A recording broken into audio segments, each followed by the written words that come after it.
Hello all, welcome to the next subtopic of electrostatic chapter, and in this subtopic we are going to learn about Coulomb's law. Now what is Coulomb's law? We know that the unlike charges they attract each other and like charges they repel each other. For example, if it is a positive charge and this is a negative charge, this is the charge Q1, this is the charge Q2. Now since they belong to opposite polarity, they are going to attract each other. And now if suppose there are two charges, suppose Q1 this is positive and Q2 again this is positive, they are now similar charges and they are going to repel each other like this.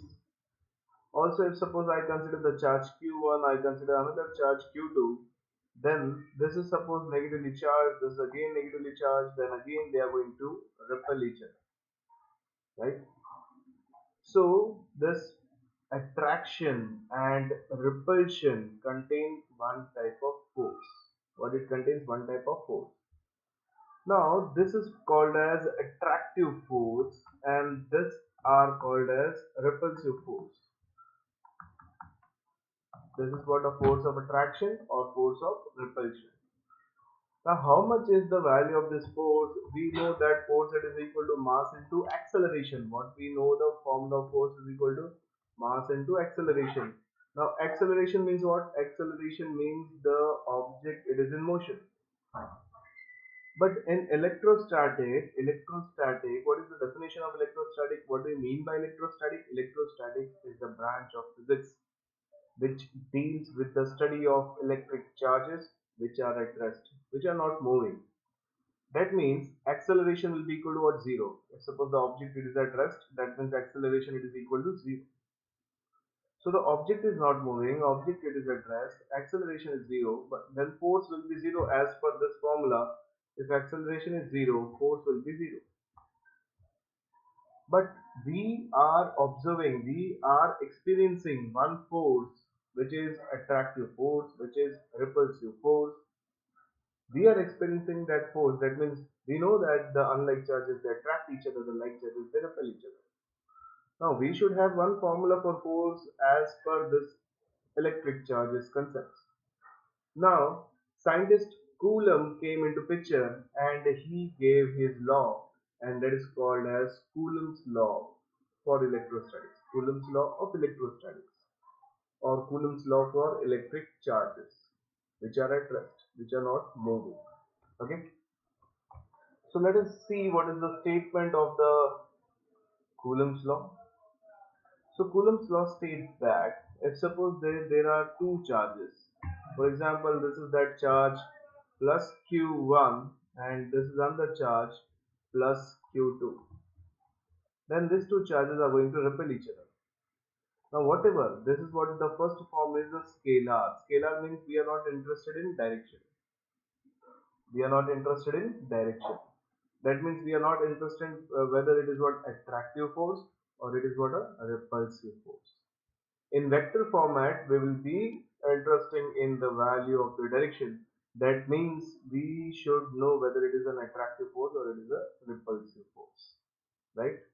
So this was a scalar form of Coulomb's law. So what scalar form of Coulomb's law states?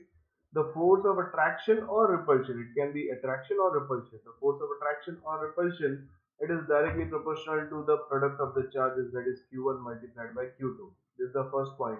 And what is the second point? If suppose the distance between the charges is r, that means the second is it is inversely proportional to the square of the distance between them. It is inversely proportional to square of the distance between them. This is what the Coulomb's law of electrostatics. Coulomb's law for electric charges. Okay. So let us look at the statement. So what the statement says you? The statement tell the force of attraction or repulsion. Why is attraction or repulsion? We are not sure about whether it is attractive or it is a repulsive force because we are writing the scalar form. That means we are not interested in direction. The force of attraction or repulsion between two charges at rest. So the charges are not moving, they are at rest. So the force is directly proportional to what the first point is. The first point is the product of the magnitude of the charges. Magnitude. See what we are interested in magnitude. So magnitude means what? It is a scalar form, right? If suppose there is a direction also, then it will be a vector form. Okay. Proportional to the product of the magnitude of the charges and inversely proportional to the square of the distance between them. So this is the second point. So we can say if suppose the two charges plus q1 and q2 are there which are separated by a distance of small r, then as per the first point, the force of attraction or repulsion is directly proportional to q1 multiplied by q2. And the second point is force of attraction or repulsion, it is inversely proportional to the square of the distance between them. Okay, let us now understand by a diagram. So we can say these are the two charges. This is the charge q1, that is the charge q2. Okay, this is negative charge and this is positive charge, and the distance between them is r.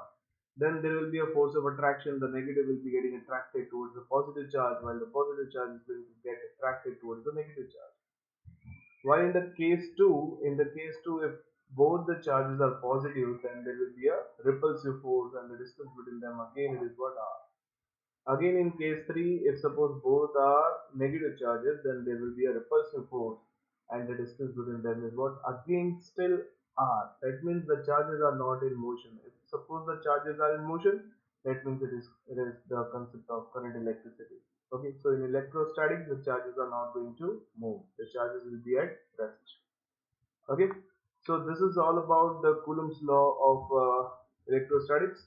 So what we understood is, as per the first point, we can say, okay, so please pause the video and note the things.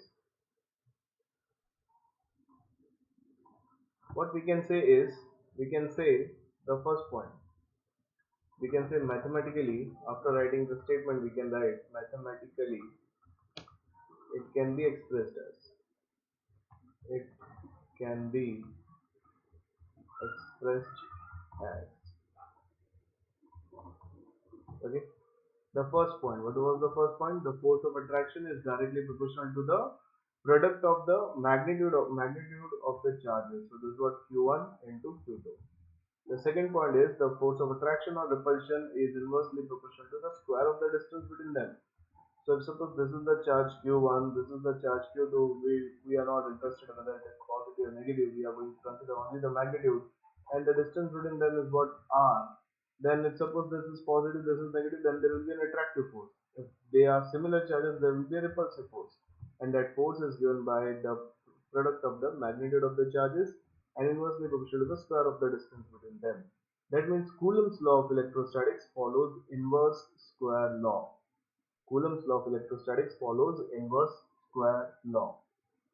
Similar to the gravitational, Newton's law of gravitation, it is again F it is equal to G m1 m2 divided by r square. Again that force is inversely proportional to r square.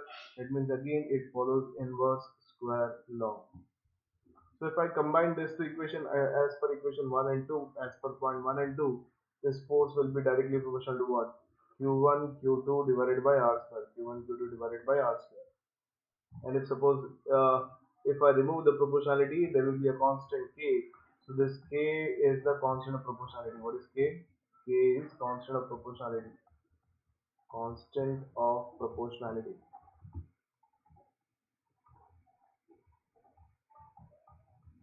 K is the constant of proportionality. Okay. So what is the value of k here? We can say k is the constant of proportionality. K depends on the medium. K depends on the medium in which charges are placed, in which charges are kept or charges are placed. Okay. Now in this concepts, in the standard concepts, we will consider that the charges are present in the vacuum. Okay. So that means here there will be some other value of k, and if suppose the charge is present in the oil, if the charge is present on the mica, or the charges are present on the conductor, then the value of k will be different. Okay, so we are going to look at that values, no worry. So here we should remember that this is the formula for getting the value of force of attraction or repulsion between the two charges. Again, this is what the we can say this is what just the scalar format of Coulomb's law, but the complete Coulomb's law will be given by the vector format. Okay, so I request you all to please pause the video and write the things down. So what we are going to study next? We are going to study next is the relative permittivity or dielectric constant. What is that relative permittivity or dielectric constant?